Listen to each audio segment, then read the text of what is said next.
Hey friends, welcome to Daily Art Adventure number 249. On my way to 10,463. I hope that's not a direct prophecy. Um, Several things to tell you today. Number one, as you see, I'm designing a logo. Thankfully, I have already in my possession this logo that I designed for somebody else a couple of years ago, and they never used it. So I believe I have permission to use this. They never intend to use it. It was anyway, they changed directions. So I have this illustration, which is a scratchboard illustration that I can use. And here's I guess I'm sort of making a big announcement today, and call this a soft opening, would you? You need to see my face. I need to see my face. Welcome to my upstairs office, by the way. I am an extremely blessed man. I actually have 2 studios in my home. Can you believe that? One of them we call my studio, which is downstairs where I paint. The other one is called my office, which is the bonus room in here. And I have all kinds of equipment, airbrush, cutting boards, computers, etc. A windmill easel back here. A windmill easel, yes, with a cowboy hat on it, because because I lived in Texas, not only once, but twice. 10 years of my adult life was spent in Texas, and some of that was actually spent in the deep woods of, no, not East Texas, deep in the heart of Texas, right in the middle, cowboy country. And I got this hat from Harry's Department Store. Some of you might know Harry's Department Store. And thanks, I'm getting a Play C. You should get a webcam. I'm going to look into that, Play C. Thank you for making that comment about getting a webcam and see if it works better than my phone that I'm using right now. Anyway, so I'm distracted by the hat, right? So I like to say I have hats, and I like... Cheers from Brazil. Thank you, Danilo. Thank you. Good to hear from you. Appreciate your comment. I wear my hat with integrity, and my boots. I wear my boots with integrity. I like to say they have had the real stuff on them. Okay, all that has nothing to do with anything. That's just me being silly. Here's the soft opening, the announcement. Some of you know I've done, I would think, over 400 or 400 videos this year alone, and you probably had a sense that it was going somewhere. Well, it certainly is. I feel like, so I'm 63 years old. I've been an artist for 58 years. Okay, I started making money with my art 45 years ago. So that's quite a long time that I've been an artist. And I love making art, but it seems that my life is shifting somewhat. When I get up this morning, do I dream about going out and doing a painting? Yeah, quite a bit. But do I dream even more about going out and doing a painting with you guys? And the answer is yes, that is true. I think the old master professor desire to leave a legacy is growing within me even more than the desire to do paintings. I'm going to continue to do paintings, don't get me wrong. So here's the soft opening. I am starting a program. I'm at home, thank you for asking. I'm at home upstairs in my office, what I call my office. I have 2 studios in my home. How lucky can you get? How blessed can you get as an artist to have 2 studios? This is my upstairs studio, and I call my office. You might have had a sense that all of this broadcasting was going somewhere, and it is. Number one, when I started January 1st with Daily Art Adventure number 1. I'm going to be doing some work in a minute with a glove. I wanted to work all the bugs out. I gave myself a year to work out the bugs. And in fact, it took me until yesterday to figure out how to bring back your comments so I can respond to your comments. So I'm glad I gave myself lots of time. I got the sound thing worked out most of the time, got the battery thing, got a lot of things worked out. And I'm ready to launch. Here's what I'm launching. Yes, I'm going to continue to give you tons and tons and tons of free material, the best information I can give you, but some of you out there want more. The details aren't clear yet, but it'll be something like I'm offering you the equivalent. No, that's not even the right way to put it. Now, I was going to say the equivalent of an art major No, I would think roughly it goes roughly about 10 times an art major. Some of you want to be career artists. Some of you really want to take your hobby to the whole new level.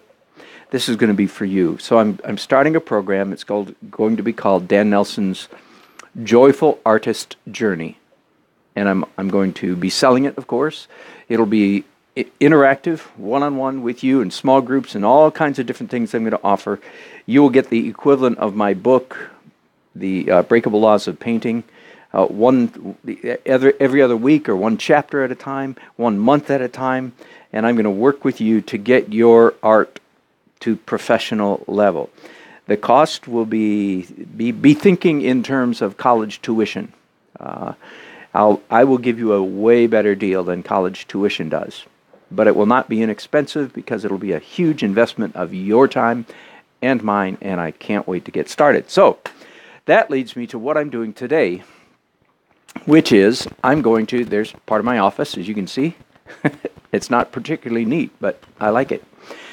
What I'm doing today is designing the logo for this new, more than an adventure. This is a shift in life for me. This is really I've been dabbling with it. Now it's happening. I've already done this illustration. A few minutes ago I said I designed this for somebody else and they never used it, so I feel like it's fair game to me. And I'm going to take these words off and put over this Joyful Artist Journey. So here's the part of the video that is designing a logo. I'm going to do it on Scratchboard, and I was just sitting up here in my office just getting ready to start doing this, and I thought, wait a minute. I should be broadcasting this as well. I'm working on Scratchboard. Now let me tell you a couple things about the Joyful Artist Journey, why I'm calling it that, first of all. First of all, I think it's a good description of me, myself. It's a good description of who and what I am and what I'm about. Many of you have commented that you enjoy watching my videos and you seem to tap into I'll call it my joyful artist, my joyful spirit, and I feel like that's an accurate reflection of who and what I am, and I feel like that's what I have to offer the world more than anything else is not, I forgot the word it's not only how to paint. A lot of people can teach you how to paint. I want to do that better than anybody, frankly. Frankly, I want to do that better than anybody. But it's more than that. It's about a life that is joyful, and art journey that is joyful. And I think so it's called Dan Nelson's Joyful Artist Journey. You know what? I meant to Google that before to see if somebody's already got it copyrighted. I'll do that at the next break. I had forgotten that Bob Ross called his program The Joy of Painting.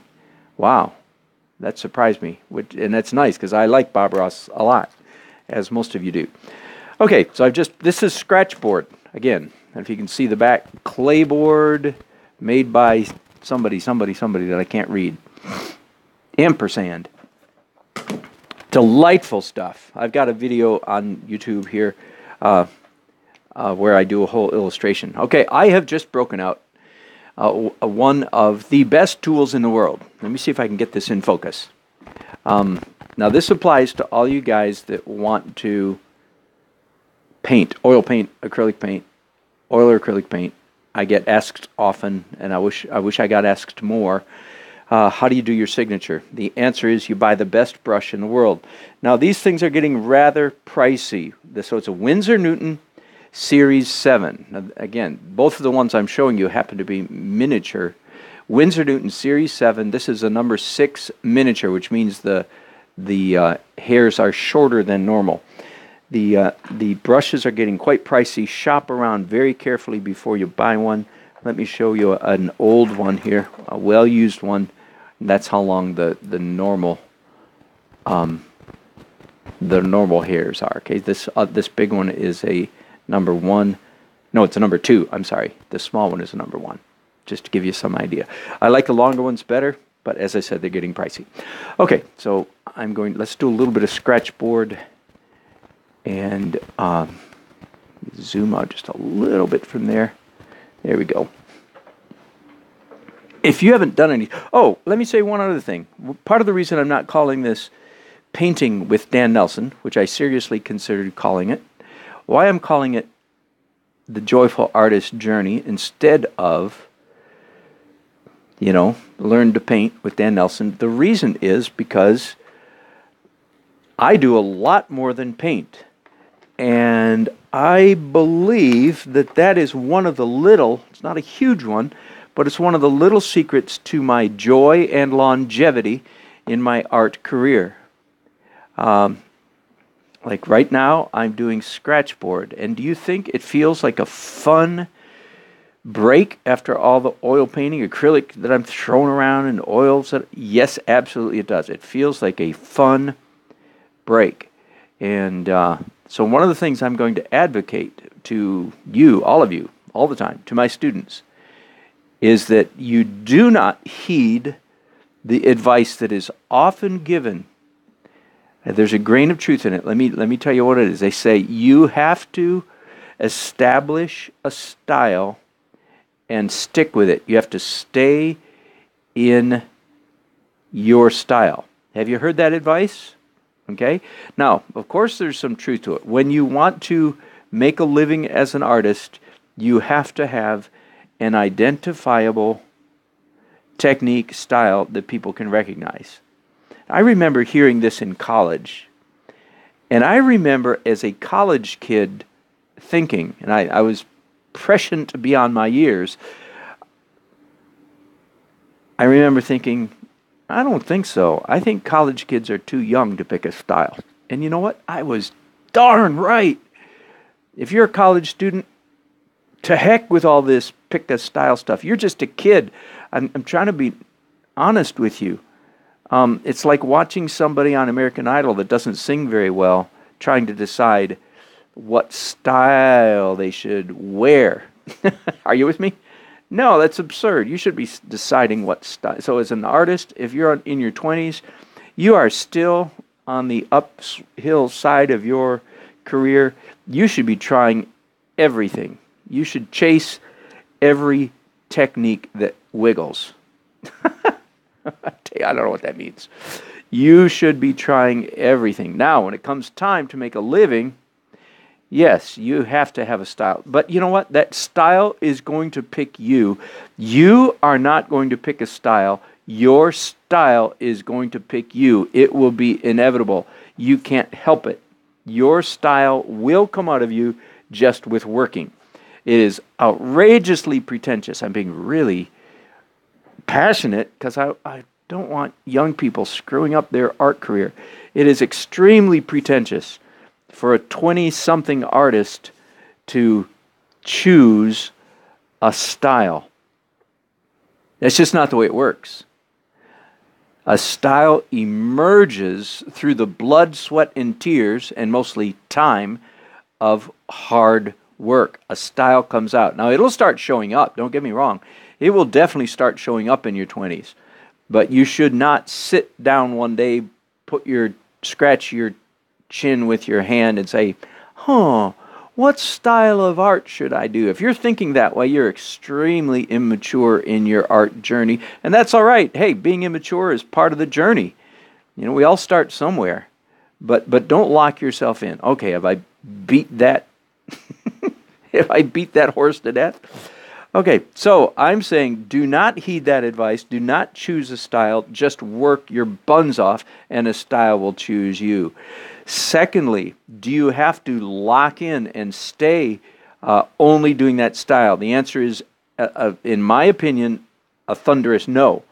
Now, let me clarify. For your art gallery, say, for your gallery work, or if you're selling, on Instagram, yes, you should have an identifiable style. And again, your style will emerge out of years of work. It's not something you sit down one day and say, I want to paint like Salvador Dali. extremely immature. Nope, just work your buns off and the style will emerge. But once I've got a style, yes, for your galleries or for your online portfolio, yes, you need to have some, what's the word? Some stability, some identifiable stuff. But for you, yourself, personally, and your personal art journey, no, no, no, no, no, no, no. You need to try and continue trying everything. I contend that part of the reason I am so happy, and I am happy, part of the reason I'm so happy being an artist, I have to let that dry, so let me turn this around. Part of the reason I'm so happy being an artist is because I do everything. And I mean almost everything. Now, I don't do cold wax, but I'm itching to. And I know when I get around to doing cold wax, I'm going to have a ball. It's going to be so much fun. So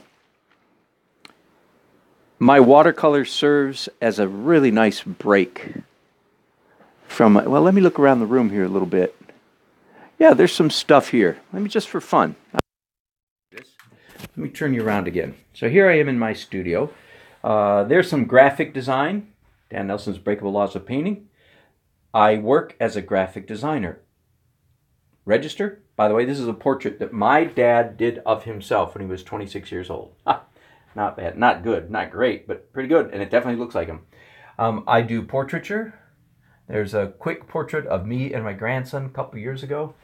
I do caricature. Some of you have seen. There's a caricature of me done in the style of CF or Chris Payne. Some of you watched me do this several weeks ago. Here's a fox done in the style of CF Payne. Let me show you some other stuff. Here is, some of you saw me do this charcoal sketch just for fun. Here is a horse done in pen and ink and watercolor. Back when I was an illustrator, let me turn you around just again for a minute.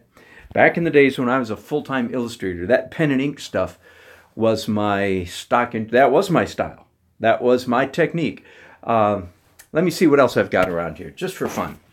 One of the things I do is calligraphy. And if you do calligraphy, you practice a lot. And I took pages and pages and pages of me practicing copperplate script. And I laid it all out on that page. Here's one of my watercolor sketches. Here's another. Some of you have seen this video where I do a self-portrait. That's me tweaked a little bit as a medieval chemist. Here's another example of my calligraphy. Okay, so do you get the point? Here's the rough sketch, by the way, of that calligraphy, and here's the final of that calligraphy. More portraiture. I do abstract. I think you get the point, right? I do everything. That whole desk is filled with artwork, none of which is oil paintings, which is what I'm known for now. Here, another style of watercolor sketch. Okay. Point being, no, maybe I'm just describing myself here, but maybe I'm being too idiosyncratic, but I don't think so. And I especially want to talk to you young artists.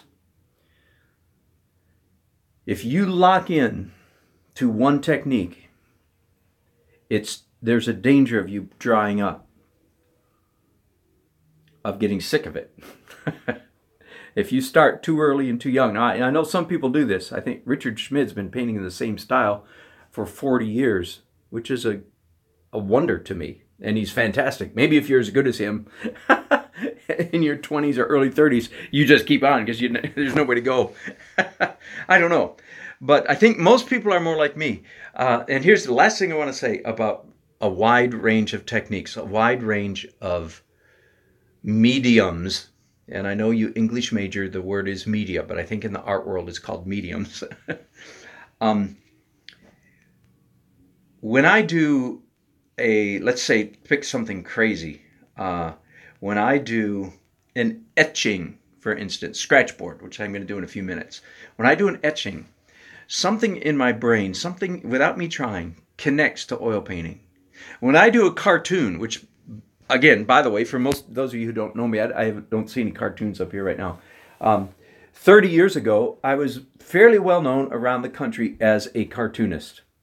Is that funny? That is pretty funny. 30 years ago, I was pretty well known. You saw some of my cartoons probably in the 1970s. When I do a cartoon, something in my brain while I'm doing that cartoon transfers to my next oil painting. When I do a watercolor, something transfers. So I'm calling oil painting is my bread and butter now, right?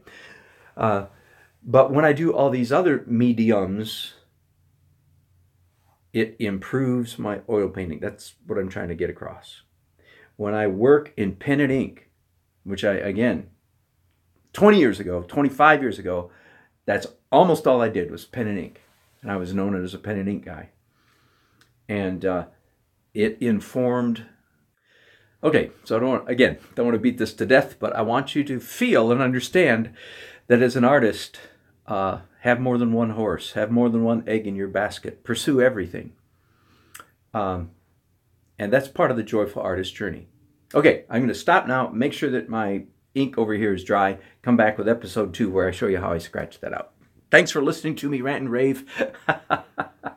I hope it's helpful, and I want you to be joyful.